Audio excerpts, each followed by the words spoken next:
It is with profound pride and resolute sense of commitment that we inaugurate the 40th iteration of Exercise Balikatan, a powerful manifestation of our enduring alliance and shared commitment to regional peace, stability, and mutual defense.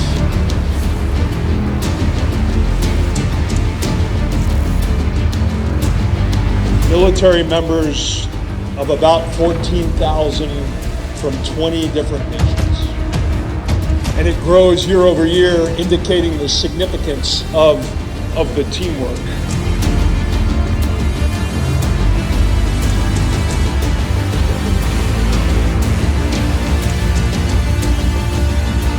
As the Philippines bristles with missiles, is it a deterrent or a dangerous escalation? Once heavily reliant on the United States for its defense, the Philippines is now entering a new era of military capability, armed with a growing missile arsenal sourced from key allies like the US, Israel, South Korea, France, and India.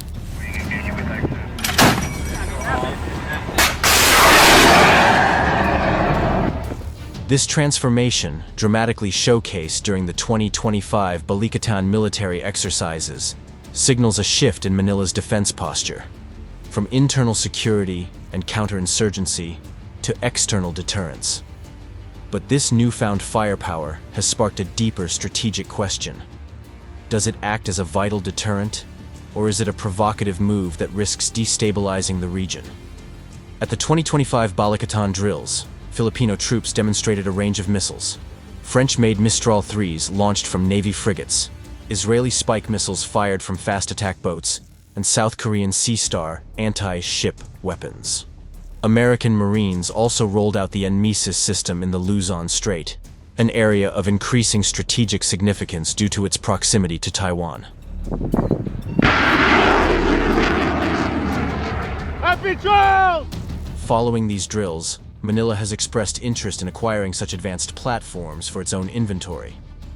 This missile revolution is a sharp departure from the past. The Armed Forces of the Philippines, AFP, had no missile capability until 2018, when it conducted its first ever test with the Israeli Spike ER. Fast forward to today, and the AFP is steadily building a sophisticated arsenal. The crown jewel of this effort is the Indian-made BrahMos supersonic cruise missile, deployed with the Philippine Marines for coastal defense.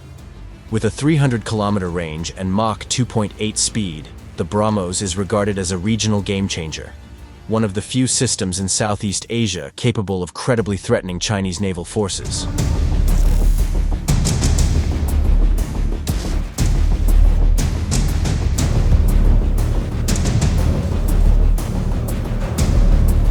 American systems have also entered the mix.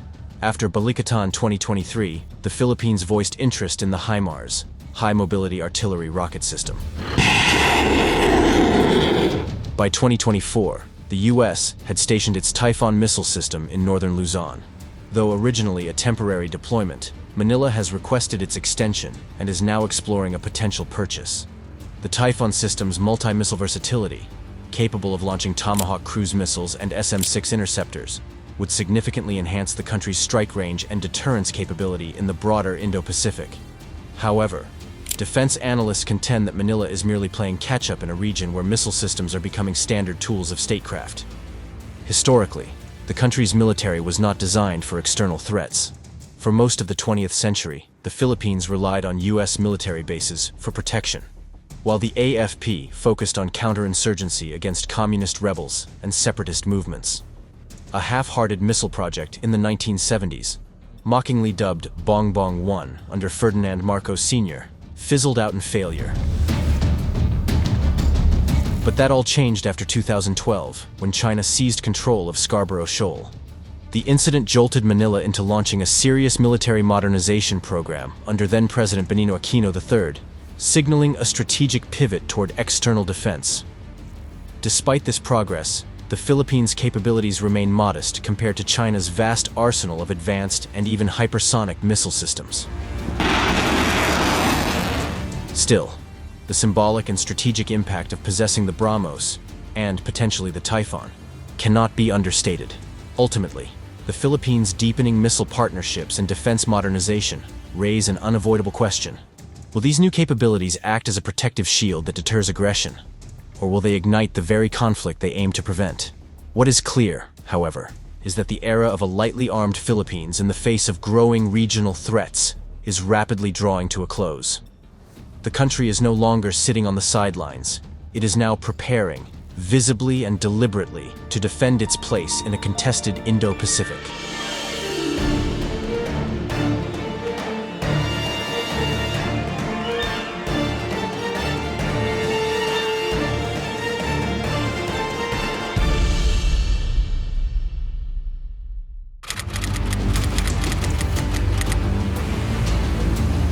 The Philippines' entry into the missile age is a relatively recent but dramatic shift in its defense posture. Until 2018, the country had never conducted a formal missile test. The Rafael Spike ER, sourced from Israel, marked its first foray into precision-guided weaponry.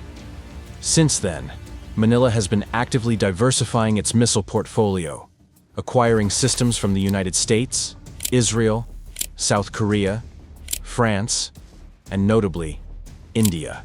These include a mix of man-portable air defense systems, like the French Mistral 3, anti-ship cruise missiles, such as the Korean Sea Star, and land-based missile batteries, including the highly publicized BrahMos system.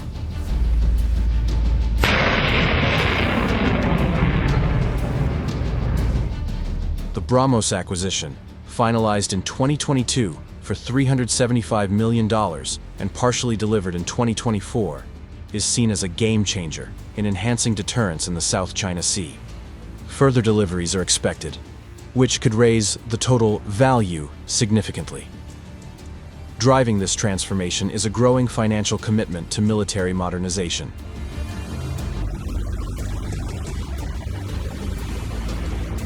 While exact figures for missile acquisitions are not always disclosed, defense budgets reflect this broader trend.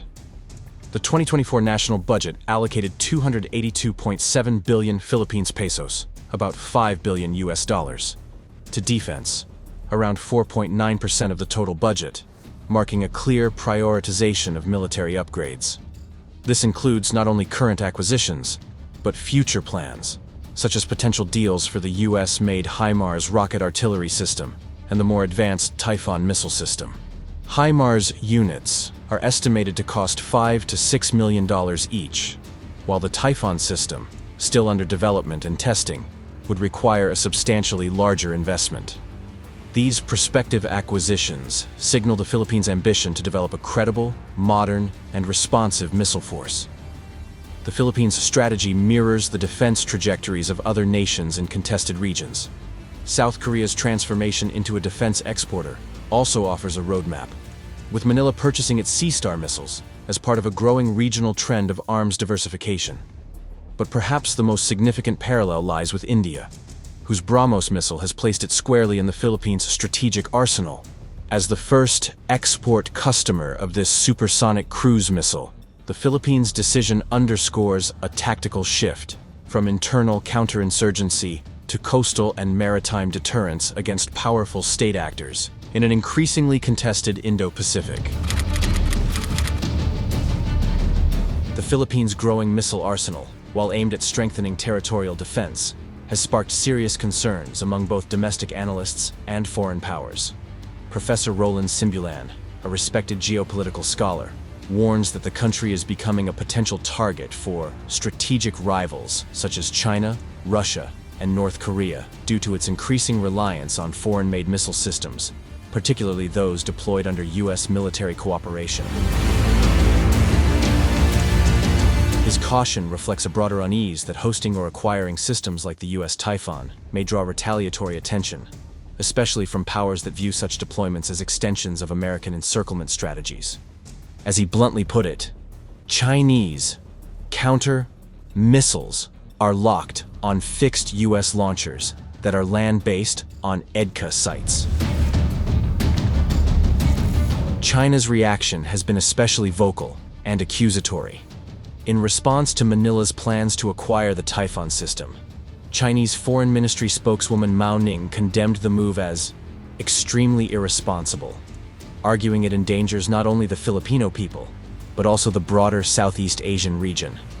While Beijing officially frames its growing military presence in the South China Sea as defensive and within its sovereign rights, the Philippines' missile modernization is likely seen in China as both a challenge to its maritime claims and a deepening of US-led containment efforts. This narrative fits into a broader geopolitical context where military buildups, even those framed as defensive, can be perceived as threats by rival powers, leading to a destabilizing arms race dynamic in contested regions like the South China Sea. Historical and contemporary precedents reinforce these concerns. The top commander for U.S. forces in Korea has asked Washington to deploy an advanced American missile defense system here in Korea. The U.S. says its controversial anti-missile defense system in the South Korean village of Seongju will be fully operational in the coming days. Both South Korean and U.S. military advisors say the installation of the Terminal High Altitude Area Defense System, or THAAD, is progressing smoothly. The deployment of the U.S. THAAD system in South Korea, for example, provoked severe Chinese backlash, including economic retaliation, highlighting how regional powers react to perceived encroachments on their strategic buffer zones. Similarly, the Cuban Missile Crisis serves as a stark reminder of how missile placements near rival borders can provoke intense escalation, even among nuclear-armed states. Meanwhile, Russia's aggressive stance on NATO expansion illustrates how major powers interpret military alliances and foreign weapons systems near their periphery as existential threats. Against this backdrop, the Philippines' tilt toward missile-based deterrence, while understandable, must navigate a precarious path, one that enhances national defense without inadvertently accelerating regional instability.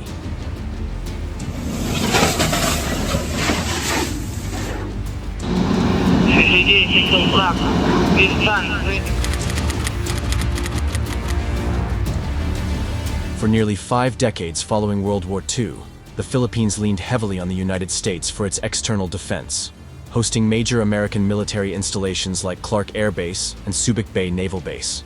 This long-standing arrangement shaped the country's strategic mindset.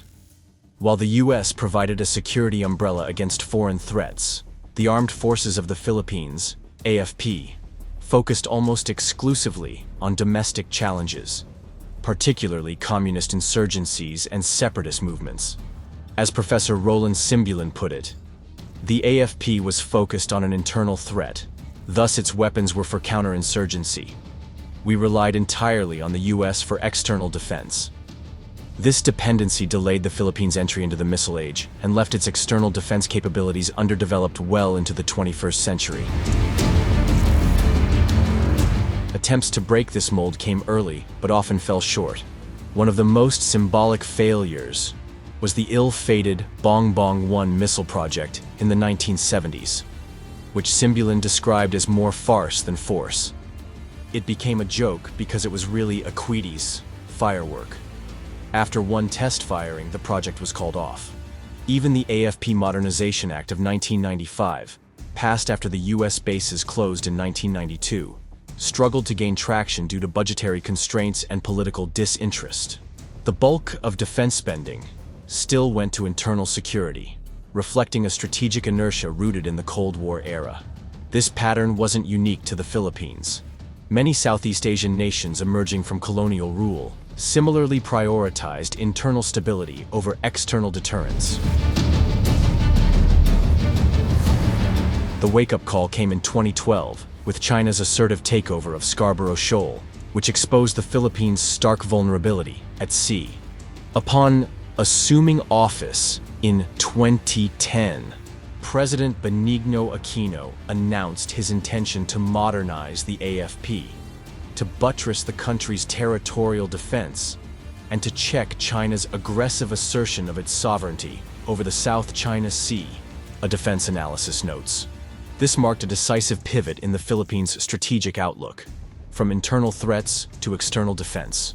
The Scarborough standoff not only reinvigorated modernization efforts, but also reoriented the Philippines' security doctrine toward defending its maritime boundaries. This shift continues to shape policy today, as the country seeks to balance its legacy of dependency with the need for credible self-defense in a rapidly changing Indo-Pacific region.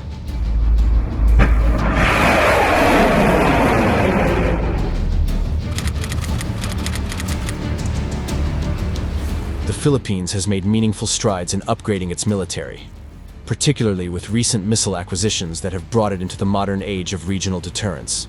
Compared to regional peers, the Philippine military remains modest in both scale and technological diversity.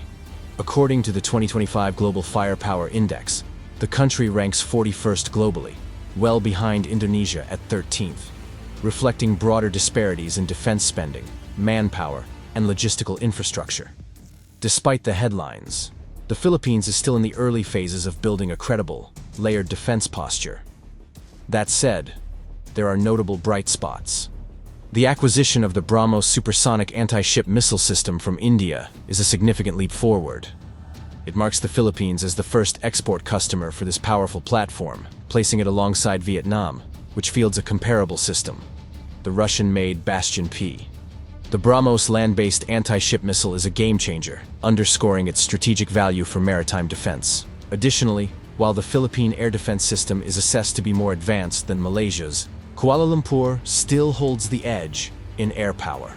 The Royal Malaysian Air Force operates a more diversified fleet, including 18 Su-30 MKM fighters, and is acquiring 18 newer FA-50 Block 20 aircraft equipped with advanced AESA radars and expanded missile loadouts. The Philippines, by contrast, fields only 12 FA-50s with limited strike and air-to-air capabilities. Yet the regional benchmark isn't Malaysia or Vietnam, it's China. And here, the asymmetry is stark. China's missile technology greatly exceeds the Philippines. President Ferdinand Marcos Jr. admitted earlier this year. That's not just diplomatic modesty, it's strategic reality. China is projected to field up to 4,000 hypersonic glide vehicles HGVs by 2035, part of a missile development program that includes advanced systems like the DFZF and YJ-21. These weapons represent not only a qualitative leap, but also a direct challenge to the survivability of conventional air defenses across the region. While the Philippines is no longer defenseless, it remains in the shadow of a regional giant whose missile arsenal is among the most advanced and expansive in the world. The Philippines' recent missile acquisitions have sparked a vibrant debate among defense experts and regional analysts. Alessio Patalano of King's College London tempers the excitement by cautioning that it's premature to suggest that the Philippines now bristles with missiles. Quantifying the direct impact of missile deployments on regional stability remains challenging, but indicators offer context.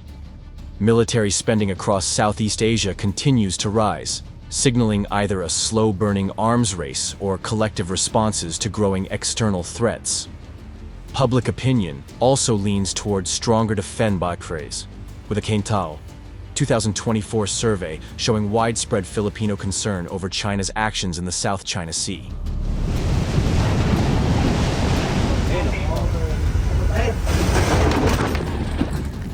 Historical case studies, from NATO's Cold War missile deployments to India-Pakistan's deterrence equilibrium, highlight the complex and often paradoxical nature of missile strategy. It can either stabilize through fear of retaliation or destabilize by triggering preemptive responses. The Philippines, now equipped with BrahMos missiles, is entering this arena with cautious optimism and the watchful eyes of both allies and rivals. Thank you for tuning in to our channel. If you enjoyed the video, please remember to like, share it with your friends, and subscribe to our channel for more in-depth analysis of global issues.